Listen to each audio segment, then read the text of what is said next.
देश के युवा बेटे और बेटियां, उपस्थित सभी अन्य महानुभाव, देवी और सज्जनों, सबसे पहले आप सभी को, सभी देशवासियों को धनतेरस की बहुत बहुत बधाई। भगवान धन्वंतरी आपको स्वस्थ रखे, मां लक्ष्मी की कृपा आप सभी पर बनी रहे। मैं परमात्मा से यही कामना करता हूं और मेरा सौभाग्य है कि मैं अभी केदारनाथ बद्रीनाथ यात्रा करके आया हूं और उसके कारण थोड़ा मुझे विलंब भी हो गया, और विलंब हो गया इसके लिए भी मैं आप सबकी क्षमा चाहता हूं। साथियों, आज भारत की युवा शक्ति के लिए एक महत्वपूर्ण अवसर है।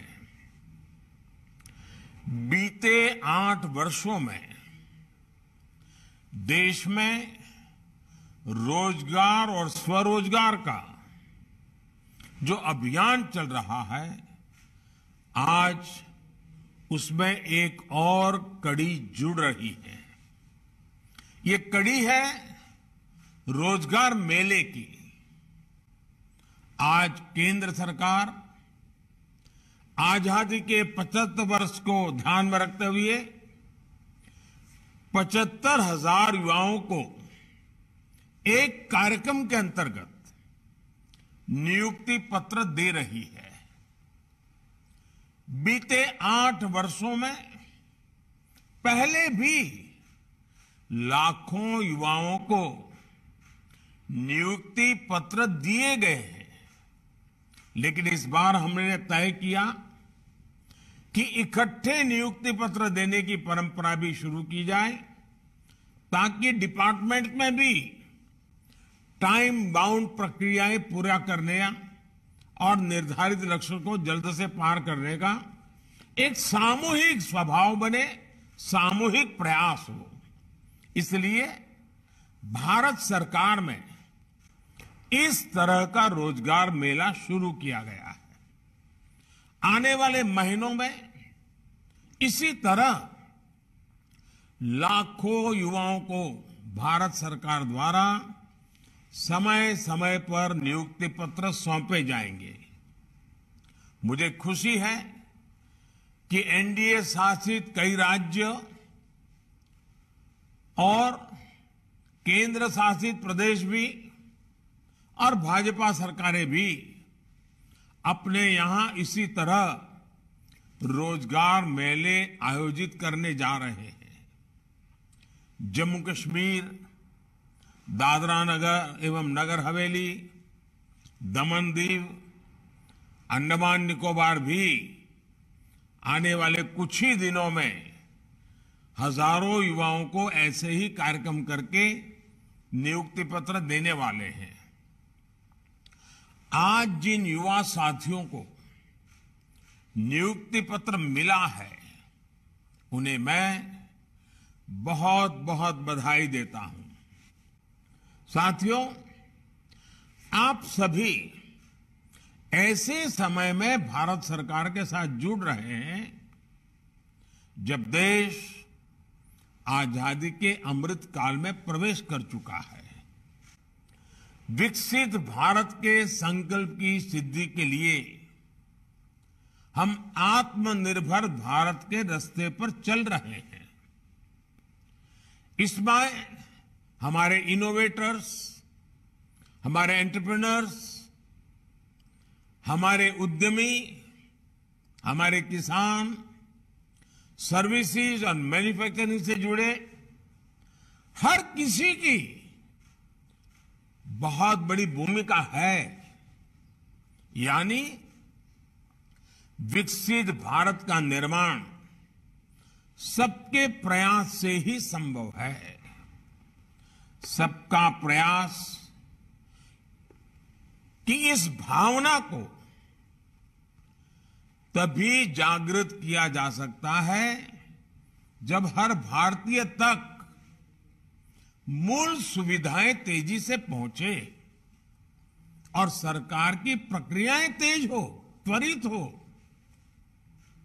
कुछ ही महीनों में लाखों भर्तियों से जुड़ी प्रक्रियाएं पूरी करना, नियुक्ति पत्र दे देना, ये अपने आप में दिखाता है कि बीते 7-8 वर्षों में कितना बड़ा बदलाव सरकारी तंत्र में लाया गया है। हमने 8-10 साल पहले की वो स्थितियां भी देखी हैं जब छोटे से सरकारी काम में भी कई महीने लग जाते थे। सरकारी फाइल पर एक टेबल से दूसरे टेबल तक पहुंचते पहुंचते हैं धूल जम जाती थी।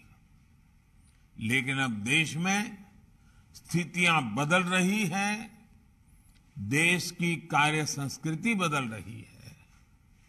साथियों, आज अगर केंद्र सरकार के विभागों में इतनी तत्परता, इतनी एफिशिएंसी आई है, इसके पीछे 7-8 साल की कड़ी मेहनत है, कर्मयोगियों का विराट संकल्प है।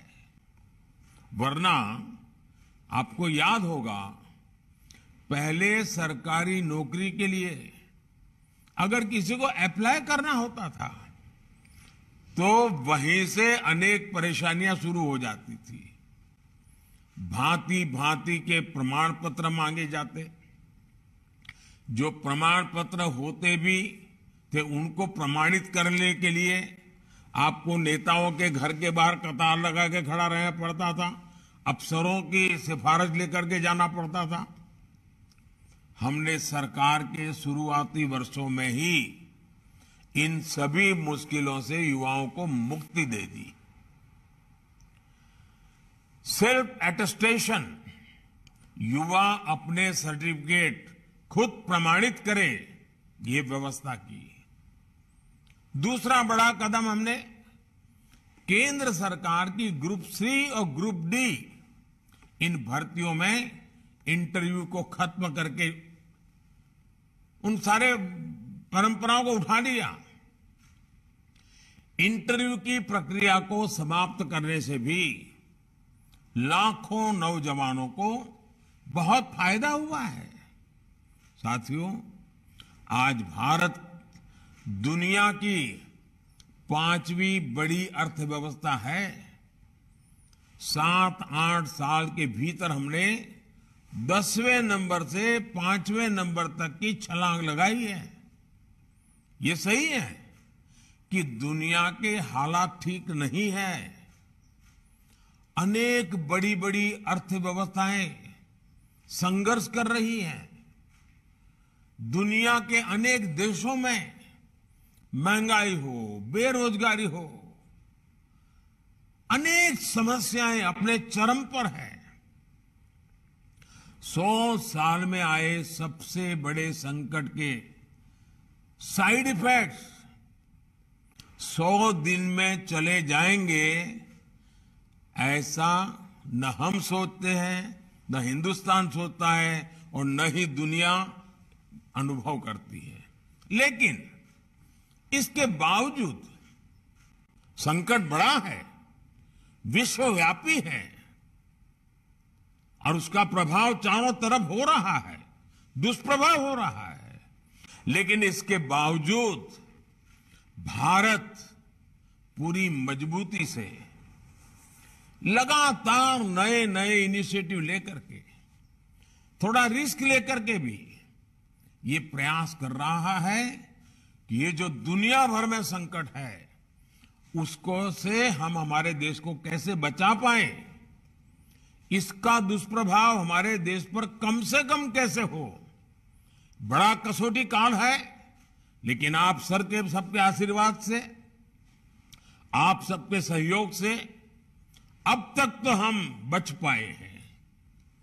ये इसलिए संभव हो पा रहा है क्योंकि बीते 8 वर्षों में हमने देश की अर्थव्यवस्था की उन कमियों को दूर किया है जो रुकावटें पैदा करती थी। साथियों, इस देश में ऐसा वातावरण बन रहा है जिसमें खेती की, प्राइवेट सेक्टर की, छोटे और लघु उद्योगों की ताकत बढ़े। ये देश में रोजगार देने वाले सबसे बड़े सेक्टर है। आज हमारा सबसे अधिक बल युवाओं के कौशल के विकास पर है, स्किल डेवलपमेंट पर है। प्रधानमंत्री कौशल विकास योजना के तहत देश के उद्योगों की जरूरतों के हिसाब से युवाओं को ट्रेनिंग देने का एक बहुत बड़ा अभियान चल रहा है। इसके तहत अभी तक 1.25 करोड़ से अधिक युवाओं को स्किल इंडिया अभियान की मदद से ट्रेन किया जा चुका है। इसके लिए देश भर में कौशल विकास केंद्र खोले गए हैं। इन 8 वर्षों में केंद्र सरकार द्वारा उच्च शिक्षा के सैकड़ों नए संस्थान भी बनाए गए हैं। हमने युवाओं के लिए स्पेस सेक्टर खोला है, ड्रोन पॉलिसी को आसान बनाया है ताकि युवाओं के लिए देश भर में ज्यादा से ज्यादा अवसर बढ़े। साथियों, देश में बड़ी संख्या में रोजगार और स्वरोजगार के निर्माण में सबसे बड़ी रुकावट बैंकिंग व्यवस्था तक बहुत सीमित लोगों की पहुंच भी थी। इस रुकावट को भी हमने दूर कर दिया है। मुद्रा योजना ने देश के गांवों और छोटे शहरों में उद्यमशीलता का विस्तार किया है। अभी तक इस योजना के तहत करीब करीब 20 लाख करोड़ रुपए के ऋण दिए जा चुके हैं। देश में स्वरोजगार से जुड़ा इतना बड़ा कार्यक्रम पहले कभी लागू नहीं किया गया। इसमें भी जितने साथियों को ये ऋण मिला है उसमें से 7.5 करोड़ से अधिक लोग ऐसे हैं जिन्होंने पहली बार अपना कोई कारोबार शुरू किया है, अपना कोई बिजनेस शुरू किया है। और इसमें भी सबसे बड़ी बात, मुद्रा योजना का लाभ पाने वालों में लगभग 70% लाभार्थी हमारी बेटियां हैं, माताएं बहनें हैं। इसके अलावा एक और आंकड़ा बड़ा महत्वपूर्ण है। बीते वर्षों में सेल्फ हेल्प ग्रुप से 8 करोड़ महिलाएं जुड़ी हैं, जिन्हें भारत सरकार आर्थिक मदद दे रही है। ये करोड़ों महिलाएं अब अपने बनाए उत्पाद देश भर में बिक्री कर रही है, अपनी आय बढ़ा रही है। अभी मैं बद्रीनाथ में कल पूछ रहा था, माताएं बहनें जो सेल्फ हेल्प ग्रुप मुझे मिली, उन्होंने कहा इस बार जो बद्रीनाथ यात्रा पे लोग आए थे, हमारा 2.5 लाख रुपया हमारा एक एक ग्रुप की कमाई हुई है। साथियों, गांव में बड़ी संख्या में रोजगार निर्माण का एक और उदाहरण हमारा खादी और ग्रामोद्योग भी है। देश के पहली बार खादी और ग्रामोद्योग 1 लाख करोड़ रुपए से अधिक का हो चुका है। इन वर्षों में खादी और ग्रामोद्योग में 1 करोड़ से अधिक रोजगार बने हैं। इसमें भी बड़ी संख्या में हमारी बहनों की हिस्सेदारी है। साथियों, स्टार्टअप इंडिया अभियान ने तो देश के युवाओं के सामर्थ्य को पूरी दुनिया में स्थापित कर दिया है। 2014 तक जहां देश में कुछ इने दुने 100 स्टार्टअप थे, आज ये संख्या 80,000 से अधिक हो चुकी है। हजारों करोड़ रुपए की अनेक कंपनियां इस दौरान हमारे युवा साथियों ने तैयार कर ली है। आज देश के इन हजारों स्टार्टअप्स में लाखों युवा काम कर रहे हैं। देश के एमएसएमईज में, छोटे उद्योगों में भी आज करोड़ों लोग काम कर रहे हैं, जिसमें बड़ी संख्या में साथी बीते वर्षों में जुड़े हैं।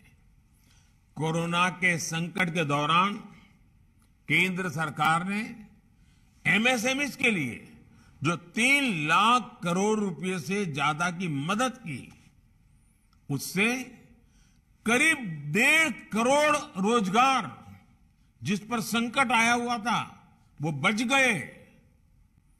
भारत सरकार मनरेगा के भी माध्यम से देश भर में 7 करोड़ लोगों को रोजगार दे रही है और अब उसमें हम एसेट निर्माण, एसेट क्रिएशन पर बल दे रहे हैं। डिजिटल इंडिया अभियान ने भी पूरे देश में लाखों डिजिटल एंटरप्रेन्योर का निर्माण किया है। देश में 5 लाख से अधिक कॉमन सर्विस सेंटर में ही लाखों युवाओं को रोजगार मिला है। 5G के विस्तार से डिजिटल सेक्टर में रोजगार के अवसर और बढ़ने वाले हैं। साथियों, 21वीं सदी में देश का सबसे महत्वाकांक्षी मिशन है मेक इन इंडिया, आत्मनिर्भर भारत। आज देश कई मामलों में एक बड़े आयातक इंपोर्टर से एक बहुत बड़े निर्यातक एक्सपोर्टर की भूमिका में आ रहा है। अनेक ऐसे सेक्टर हैं जिसमें भारत आज ग्लोबल हब बनने की तरफ तेजी से आगे बढ़ रहा है। जब खबर आती है कि भारत से हर महीने 1 अरब मोबाइल फोन पूरी दुनिया के लिए एक्सपोर्ट हो रहे हैं, तो ये हमारे नए सामर्थ्य को ही दिखाता है। जब भारत एक्सपोर्ट के अपने पुराने सारे रिकॉर्ड तोड़ देता है, तो वे इस बात का सबूत होता है कि ग्राउंड लेवल पर रोजगार के नए अवसर भी बन रहे हैं। आज गाड़ियों से लेकर मेट्रो कोच, ट्रेन के डिब्बे और डिफेंस के साजो सामान तक अनेक सेक्टर में निर्यात तेजी से बढ़ रहा है। ये तभी हो पा रहा है क्योंकि भारत में फैक्ट्रियां बढ़ रही है। फैक्ट्रियां बढ़ रही है तो उसमें काम करने वालों की संख्या बढ़ रही है। साथियों, मैन्युफैक्चरिंग और टूरिज्म 2 ऐसे सेक्टर हैं जिसमें बहुत बड़ी संख्या में रोजगार मिलते हैं। इसलिए आज इन पर भी केंद्र सरकार बहुत व्यापक तरीके से काम कर रही है। दुनिया भर की कंपनियां भारत में आए, भारत में अपनी फैक्ट्रियां लगाएं और दुनिया की डिमांड को पूरी करें। इसके लिए प्रक्रियाओं को भी सरल किया जा रहा है। सरकार ने प्रोडक्शन के आधार पर इंसेंटिव देने के लिए पीएलआई स्कीम भी चलाई है। जितना ज्यादा प्रोडक्शन उतना अधिक प्रोत्साहन, ये भारत की नीति है। इसके बेहतर परिणाम आज अनेक सेक्टर्स में दिखने शुरू भी हो चुके हैं।